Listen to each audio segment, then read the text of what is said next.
Welcome back, everybody. I'm here just scatting with my friend John Baptiste.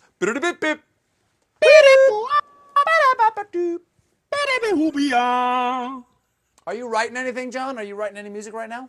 Yeah, I'm writing a lot of music. I was listening to some Joe Beam today, Antonio Carlos Joe Beam. I don't know Joe Beam. He wrote The Girl from Ipanema and many other.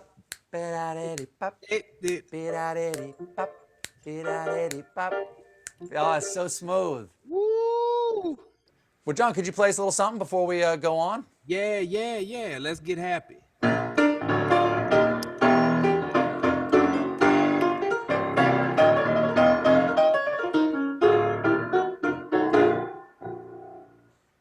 John Baptiste, everybody.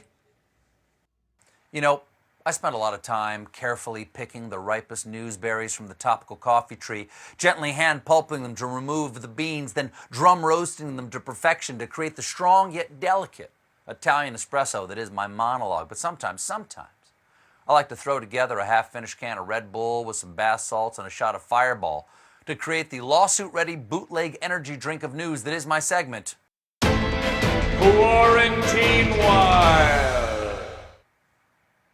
Quarantinewhile. Florida deputies arrested a man who had been living out his quarantine on a shuttered Disney World island. Of course, he had no chance of hiding from the police.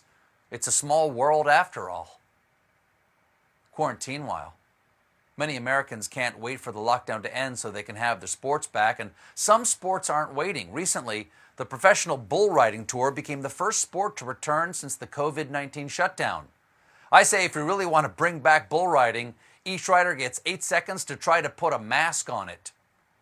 The event was held on a ranch in Oklahoma with no fans in attendance, and some say professional bull riding, or PBR, may have set the template for all other major sports now to follow. Yes, all sports should follow their model. I, for one, can't wait to see the Bulls versus Bulls.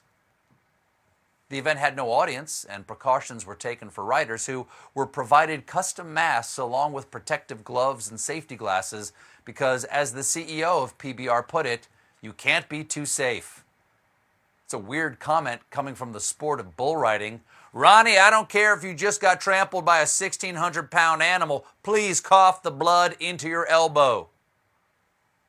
And it's not just bull riding. NASCAR is scheduled to make its return to racing on Sunday, May 17th.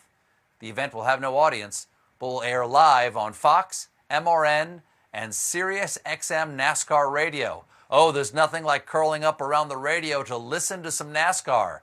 Then maybe smell a hockey game and lick a track meet. Quarantinewhile, according to a new survey, the Cuomo brothers are now more desired than the Jonas brothers. Let me be the first to say, I did not realize those sets of brothers were after the same demographic. Being hot is the Jonas brothers thing. Were the Cuomo brothers also voted more handy than the Property brothers and more Italian than the Mario brothers? The survey was conducted by Long Island matchmaker and matchmaker who is clearly from Long Island, Maureen Tara Nelson. Every year, Nelson asks her clients who they consider an ideal mate. And in her latest batch of responses, the Cuomo brothers won in a tie for the most handsome men in New York. So I guess the cat's out of the bag. I don't live in New York. This next story belongs to my long-running Meanwhile subsegment, Meatwhile. Meatwhile. Costco is limiting how much meat customers can buy.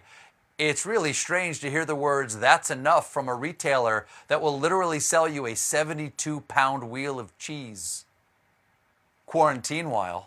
Best-selling young adult author Stephenie Meyer has announced the publication of a new Twilight book called Midnight Sun. Great news for fans of the original books, but tough break for my competing series, Doug the Very Horny Vampire.